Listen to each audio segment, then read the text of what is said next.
사과나무 아래서 너를 기다려 별빛에 젖은 잎사귀들 속삭이고 너의 목소리처럼 애셔스트는 그 다음 일주일을 다리가 회복된 것을 확인하며 가까운 곳을 탐험하며 보냈다.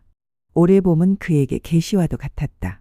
일종의 황홀감에 빠져 그는 햇빛에 반짝이는 짙은 푸른 하늘을 배경으로 분홍빛 흰색 꽃봉오리를 피운 뒤늦은 너도밤나무를 바라보거나 강렬한 빛 속에서 황갈색으로 물든 몇 그루의 스코틀랜드 전나무 줄기와 가지를 바라보거나 또 황야에서 강풍에 휘어진 낙엽송들을 바라보곤 했다. 녹슨 검은색 아래 가지 위로 바람이 스치는 어린 녹색 잎사귀 사이로 생명의 기운이 넘쳐오르는 듯한 모습이었다. 아니면 강둑에 누워 계제빛꽃 무리를 바라보거나 죽은 고사리 사이로 손을 넣어 이슬딸기의 분홍빛 투명한 꽃봉오리를 만지작거리기도 했다. 그때면 뻐꾸기가 울고 까치들이 웃음소리를 내거나 아주 높은 곳에서 종달새가 노래의 구슬을 떨어뜨리곤 했다. 분명 그가 지금까지 경험한 어떤 봄과도 달랐다. 봄은 밖에 있지 않고 그 안에 있었기 때문이다. 낮에는 가족들을 거의 보지 못했다. 매건이 식사를 가져올 때면 그녀는 항상 집안일에 바빠 오래 머물며 이야기할 여유가 없어 보였다. 하지만 저녁이면 그는 부엌 창가 의자에 자리를 잡고 절름발이 짐이나 나라콤 부인과 담배를 피우며 수다를 떨었다. 그 사이 소녀는 바느질을 하거나 저녁 식사 뒷정리를 하며 분주히 움직였다. 때로는 고양이가 울 때 느끼는 그 감각처럼 이슬처럼 반짝이는 매건의 회색빛 눈동자가 그에게 머무르는 듯한 부드러운 시선으로 고정되어 있다는 걸 깨닫곤 했는데 그 시선은 애셔스트를 묘하게 기분 좋게 했다. 일요일 낮 그가 과수원에 누워 까치 소리를 들으며 사랑의 시를 짓고 있을 때 어떤 사람들이 뛰어오는 소리가 들렸다. 그리고 붉은 볼에 무뚝뚝한 조가 재빨리 쫓아오는 가운데 매건이 나무 사이로 달려오는 것이 보였다. 약 20야드 떨어진 곳에서 추격은 끝났고 두 사람은 서로 마주서서 서 있는 바람에 풀밭에 있는 애셔스트를 눈치채지 못했다. 조는 계속 밀어붙였고 매건은 그를 막아냈다. 애셔스트는 그녀의 얼굴을 볼 수 있었다. 화가 나고 불안해 보였다. 그리고 조의 얼굴 누가 저 붉게 달아오른 시골뜨기가 그렇게 혼란스러워 보일 줄이야. 그 광경에 가슴이 아프게 흔들린 그는 벌떡 일어났다. 그때서야 그들은 애셔스트를 발견했다. 매건은 손을 내리고 나무 줄기 뒤로 움츠러들었고 조는 화난 듯 헛기침을 내뱉고는 둑을 향해 달려가 기어오르더니 사라져버렸다. 애셔스트는 천천히 그녀에게 다가갔다. 그녀는 가만히 서서 입술을 깨물고 있었다. 매우 예뻤다. 검고 고운 머리가 얼굴 주위로 흐트러져 내렸고 눈은 아래로 내려뜨린 채였다. 죄송합니다. 그녀가 말했다. 그녀는 크게 부풀어 오른 눈으로 그를 한번 올려다보더니 숨을 고르며 돌아섰다. 애셔스트가 따라갔다. 매건, 그러나 그녀는 계속 걸어갔다. 그는 그녀의 팔을 잡으며 부드럽게 돌려 세웠다. 멈춰서 말 좀 해. 왜 내게 사과하는 거야? 조아, 무슨 일이 있는 거야? 그 자식이 감히 나를 따라오다니? 너를 좋아해서 그런 거겠지. 그녀는 발을 구르며 소리쳤다. 난 조가 싫어요. 애셔스트가 짧게 웃음을 터뜨렸다. 내가 그 자식 머리를 한 대 때려줄까? 그녀가 갑자기 격앙되어 소리쳤다. 당신은 나를 비웃는 거 아니죠? 그가 그녀의 손을 잡았지만 그녀는 뒤로 물러섰다. 결국 그녀의 격정 어린 작은 얼굴과 풀어진 검은 머리카락이 분홍빛 사과꽃 송이 사이에 걸려 멈춰섰다. 애셔스트는 잡힌 그녀의 손 하나를 들어 입술을 대었다. 그는 자신이 얼마나 기사도적이며 그 멍청이 조보다 우월한지 느꼈다. 그 작은 거친 손을 입술로 살짝 스치기만 했는데 그녀의 움츠림이 갑자기 멈췄다. 그는 그녀에게로부터 떨리는 기운이 전해지는 것을 느꼈다. 애셔스트는 머리부터 발끝까지 달콤한 온기에 휩싸였다.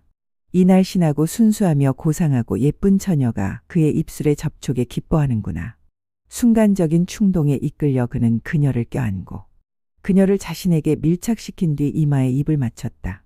그러자 그는 깜짝 놀랐다. 그녀가 창백해지며 눈을 감았고 길고 검은 속눈썹이 창백한 뺨에 닿았다. 그녀의 손도 무기력하게 옆에 늘어져 있었다.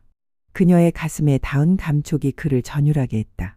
매건, 그는 탄식하며 그녀를 놓아주었다. 고요한 침묵 속에 까마귀 한 마리가 울부짖었다.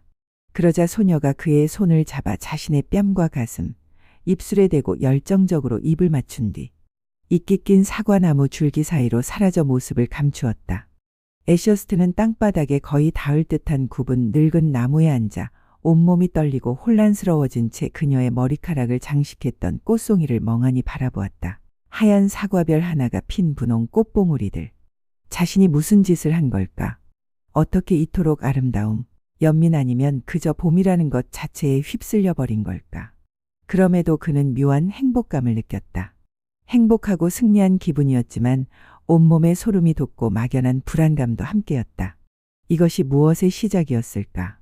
이름 모를 조그만 날것들이 다가와 그의 입속으로 날아들려 했지만 신경 쓰지 못했다. 그를 둘러싼 온 봄이 더욱 아름답고 생기 넘치게 느껴졌다. 뻐꾸기와 까마귀의 노래, 잠자리들의 웃음소리, 수평으로 비스듬히 내리쬐는 햇살, 그녀의 머리를 장식했던 사과꽃. 그는 늙은 나무에서 일어나 과수원을 걸어 나왔다. 이 새로운 감각들과 화해하기 위해 넓은 공간과 열린 하늘이 필요했다.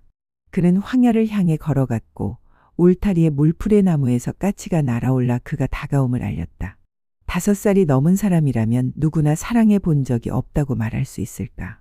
애셔스트는 댄스 수업에서 파트너들을 사랑했고 유치원 가정교사도 사랑했으며 방학 때 만난 소녀들도 사랑했다. 아마도 사랑에서 완전히 벗어난 적이 없었을 것이다. 항상 어느 정도 거리를 둔 경외심을 품고 있었으니까. 하지만 이번은 달랐다. 전혀 거리가 없었고 완전히 새로운 감각이었다. 무척이나 황홀했고 완전한 남자로서의 성숙함을 느끼게 했다. 손가락 사이에 이런 야생화를 쥐고 입술에 대어 그 꽃이 기쁨에 떨며 입술에 닿는 것을 느낄 수 있다니. 얼마나 황홀한가, 그리고 얼마나 당황스러운가. 이 꽃을 어떻게 해야 할까, 다음에 그녀를 만날 때 어떻게 해야 할까.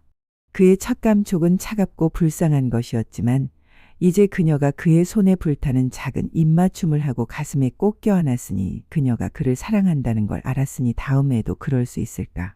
어떤 성품은 자신에게 베풀어진 사랑에 거칠어지지만 애셔스트처럼 어떤 이들은 자신이 기적 같은 것이라고 느끼는 것에 흔들리고 이끌리며 따뜻해지고 부드러운 사랑도 있다고 느꼈다. 그리고 저 바위산 사이에서 그는 가슴 속 깊이 솟아오른 봄의 충만함을 만끽하고 싶은 열렬한 욕망과 막연하지만 실제 않은 불안감 사이에서 갈등을 겪었다. 한순간 그는 이 예쁘고 순진하며 이슬 맺힌 눈동자를 가진 존재를 사로잡았다는 자부심에 완전히 빠져들었다. 다음 순간 그는 엄숙한 내면의 소리를 들었다. 그래, 이 녀석아, 네가 무슨 짓을 했는지 잘 기억해. 그 결과가 어떻게 되는지 두고 보아라. 저녁이 내리는 것도 모른 채 그는 걸어갔다. 저녁은 조각된 듯한 아시리아풍의 바위 덩어리들 위로 내려앉았다. 그리고 자연의 목소리가 말했다. 이곳은 너에게 새로운 세계다.